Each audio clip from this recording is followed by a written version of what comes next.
Hello नमस्कार, मैं आचार्य नेहा सोलंकी आप सभी का बहुत बहुत वेलकम करती हूँ और आशा करती हूँ कि आप सभी स्वस्थ होंगे। देखिए, जैसा कि मैंने कहा कि स्वस्थ होंगे, तो आज मैं इसी टॉपिक से ही आज की जानकारी दूंगी। देखिए, हम यह कामना करते हैं कि जो हमारे क्लोज वंस हैं, जो हमारे डियर वंस हैं, वो हमेशा स्वस्थ रहें, अच्छे रहें। देखिए, स्वास्थ्य के अगर मैं मुख्य ग्रह को देखूं तो वह सूर्य ग्रह भी हैं। सूर्य ग्रह भी स्वास्थ्य का कारक हैं। पर अगर मैं मानसिक स्थिति, मन से जुड़े हुए स्वास्थ्य की बात करूं तो उसका मुख्य कारक हमारे चंद्रमा ग्रह हैं।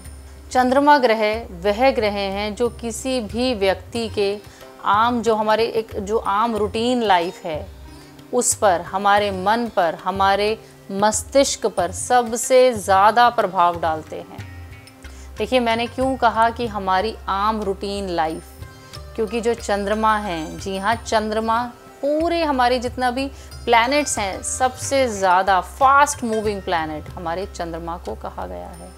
यह 2.25 दिन में राशि बदलते हैं, इसलिए भी ये हमारे जो एक आम रूटीन लाइफ, जो डेली रूटीन लाइफ होती है, उस पर बहुत ज़्यादा इफ़ेक्ट डालते हैं। कहते हैं ना कि लोगों को मूड स्विंग्स होते हैं। बहुत बार मूड स्विंग्स का कारण यह भी होते हैं क्योंकि हर 2 दिन बाद जब चंद्रमा एक राशि से दूसरी राशि, दूसरी से तीसरी, हर राशि का प्रभाव अलग अलग होता है, तो जब वह उनके साथ कॉम्बिनेशन में आपके मन पर प्रभाव डालते हैं तो आप उन मूड स्विंग्स को भी फील करते हैं। अब देखिए, जैसा कि मैंने शुरू में ही बात करी थी स्वास्थ्य की, देखिए, जितनी भी हमारी मानसिक चिंताएं, मस्तिष्क, न्यूरो, जी हाँ, न्यूरो भी हमारा चंद्रमा के कॉम्बिनेशन में, चंद्रमा शनि के कॉम्बिनेशन में न्यूरो से संबंधित प्रॉब्लम्स, हेल्थ इश्यूज देखे जाते हैं।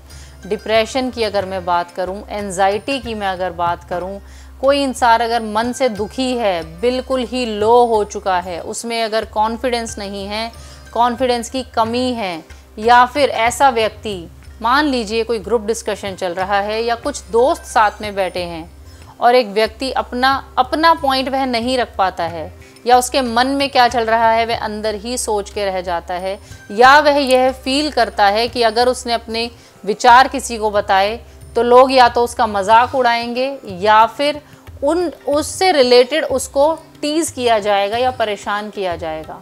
इसको कहते हैं आत्मविश्वास की कमी होना। जी हाँ, जब व्यक्ति अपना टॉपिक, अपनी चीज़ें कॉन्फिडेंस के साथ 10 लोगों के सामने ना रख पाए, ऐसे में देखा जाता है कि उन कुंडलियों में, यानी कि उन लोगों की कुंडलियों में चंद्रमा कहीं ना कहीं पीड़ित होते हैं।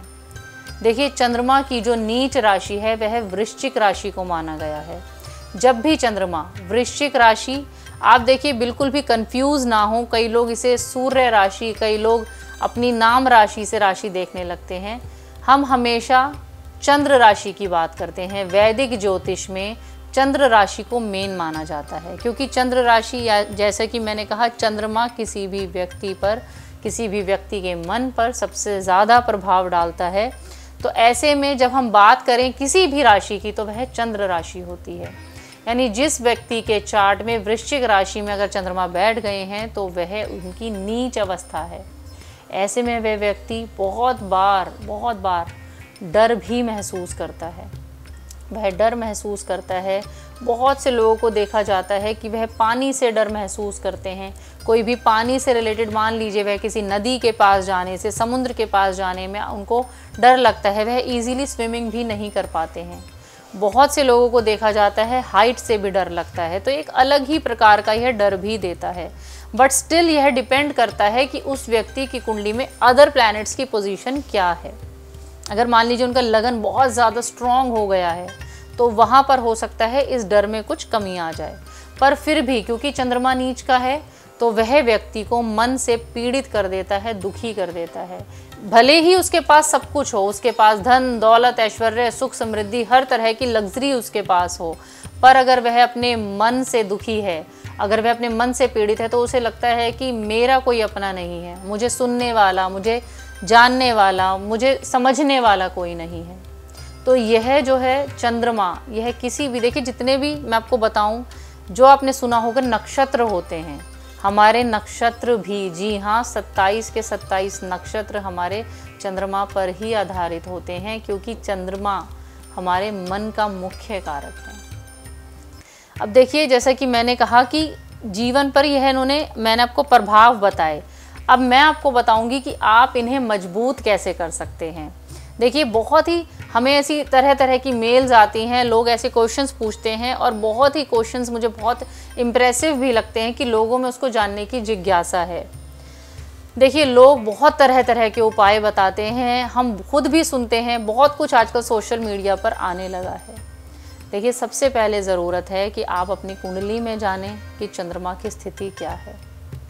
चंद्रमा उच्च स्थिति में बैठे हैं या चंद्रमा नीच स्थिति में बैठे हैं, चंद्रमा पीड़ित हैं, क्या चंद्रमा पाप कर्तरी योग में बैठे हैं, किस तरह की चंद्रमा की स्थिति है, वह जानने के बाद ही आपको कोई भी उपाय करना चाहिए। अब देखिए, अगर मैं बात करूं ओवरऑल, मान लीजिए किसी के चंद्रमा कमज़ोर बैठे हैं, पीड़ित बैठे हैं, ऐसे में आप क्या करें? सबसे पहले आप ध्यान दें, देखिए आपके घर में चंद्रमा का मुख्य कारक कौन है? आपके घर में चंद्रमा का मुख्य कारक आपकी माता है। अगर आप मैरिड हैं तो आपकी वाइफ हैं, क्योंकि देखिए चंद्रमा, मून एक फेमिनिन प्लैनेट है और ये आपके घर में आपकी मदर को, आपकी जो भी लेडी हैं यानी कि आपकी जो वाइफ हैं, उनको रिप्रेजेंट करता है। यदि आप अपने माता की केयर करते हैं, आप उनको निस्वार्थ प्यार करते हैं, इज्जत करते हैं, सुबह उठ के, आज तक आपने किया या नहीं किया, सुबह उठ के आप उनके पैर छूना शुरू कर दीजिए। और उसके बाद अगर थोड़े समय भी अगर आप कर पाएँ, आप उनके कहे अनुसार चल के देखिए, आपके पीड़ित चंद्रमा का प्रभाव काफ़ी हद तक कम होने लगेगा। दूसरा, जैसा कि मैंने कहा, आपकी वाइफ, देखिए बहुत बार ऐसा देखा जाता है कि लोग बहुत ही प्यार से, बहुत ही एक आदर सत्कार के साथ शादी करके किसी लड़की को घर लाते हैं। कुछ समय तक वह प्यार, वह मान सम्मान बना भी रहता है, पर देखा जाता है कि कुछ समय के बाद यह चीज़ें धीरे धीरे कम होने लगती हैं। स्त्रियों के लिए, यानी कि बाकी जो आपकी जो वाइफ हैं, उनके लिए बहुत बार आप कुछ अपशब्द भी बोलने लगते हैं। कई बार आप काम का प्रेशर होने की वजह से बहुत बार इरिटेट उनको जवाब भी देने लगते हैं, चिल्लाने भी लगते हैं। देखिए, कहीं ना कहीं अगर आप माता को दुख दे रहे हैं, अगर आप अपनी वाइफ को दुख दे रहे हैं, तो भी आप अपने चंद्रमा को पीड़ित कर रहे हैं। इसके लिए सबसे ज़रूरी है आप पहले इनका और भी देखिए, और भी लेडीज़ का आप मान सम्मान करना सीखें। जब आप उनका मान सम्मान करते हैं, इससे आपके चंद्र ग्रह आपको आशीर्वाद भी देते हैं और मजबूत, जी हाँ, आपको मजबूत भी बनाते हैं। आप धीरे धीरे देखेंगे कि आप कॉन्फिडेंट फील करना शुरू करेंगे। जब माँ का आशीर्वाद आपके साथ काम करेगा, आप अपनी चीज़ों में सफल भी होंगे। उसके बाद देखिए, बहुत ही प्यारा सा उपाय है, आप सुबह के समय उठ के छोटी सी आप चांदी की एक ग्लासी ले लीजिए, जैसे जो ग्लास आते हैं वह आप रखिए, आप उसमें पानी पीजिए। जब आप उसमें पानी पिएंगे तो यह भी आपके जो चंद्र का जो यह दुष्प्रभाव है, या मैं कहूँगी कमज़ोर चंद्रमा का जो प्रभाव है, उसे कहीं ना कहीं मजबूत करेगा। अब देखिए, मैंने ना बहुत जगह ऐसा सुना, बहुत से एस्ट्रोलॉजर्स को, बहुत से ज्ञानी पंडितों को मैंने ऐसे सुना कि वो ये कहते हैं कि अगर आपका चंद्रमा कमज़ोर है, अगर आप लो कॉन्फिडेंट फील करते हैं, आप दुखी फील करते हैं, तो आप मोती धारण कर लीजिए। देखिए, आपको ऐसा बिल्कुल भी नहीं करना है। जी हाँ, मेरी एस्ट्रोलॉजी करने का जो मुख्य कारण है वह यही है कि मैं आप लोगों के मिथ को क्लियर कर सकूं, जो भी आपको कन्फ्यूजन्स बनी हुई हैं उनको क्लियर कर सकूं। किसी के भी कहने पे आपने बिना जाने, बिना सोचे ऐसे मोती धारण नहीं करना है। आप एक चीज़ को समझिए कि ऑलरेडी एक प्लैनेट, मून, जो चंद्रमा ग्रह हैं, वह आपको कमज़ोर कर रहे हैं, वह किसी पीड़ित अवस्था में बैठे हैं, कमज़ोर स्थिति में बैठे हैं, वह नीच स्थिति में बैठे हैं। जब आप उसी का रत्न धारण कर लेंगे तो वह तो उसकी उस नीचता को और ज़्यादा बढ़ाएगा, आप और ज़्यादा लो होते चले जाएंगे। आप अंडर बोलते हैं ना कि आप कॉन्फिडेंट, और भी ज़्यादा कॉन्फिडेंस तो बचेगा ही नहीं, और ज़्यादा लो कॉन्फिडेंट होते चले जाएंगे। आप देखेंगे कि आप अंदर से इतना ज़्यादा ठंडे, इतना ज़्यादा शांत हो गए हैं कि आप अपनी चीज़ों को आगे बढ़ के एनर्जी के साथ कॉन्फिडेंटली कर ही नहीं पा रहे हैं। बिना जाने ऐसा कोई भी मोती का रत्न धारण ना करें। अगर आपकी कुंडली में अच्छी स्थिति है, अच्छे भाव में वह बैठे हैं, अच्छा फल दे रहे हैं, तभी आप कोई भी ऐसा रत्न धारण करें। तो आई होप आपको मेरी यह वीडियो अच्छी लगी हो। यह जानकारी अगर आपको अच्छी लगे तो इसको ज़रूर लाइक करें, शेयर करें। और अगर आपको ऐसे किसी भी टॉपिक पे आपको कोई इन्फॉर्मेटिव वीडियो चाहिए, कोई जानकारी चाहिए, तो आप हमें कमेंट सेक्शन में ज़रूर बताएं। धन्यवाद।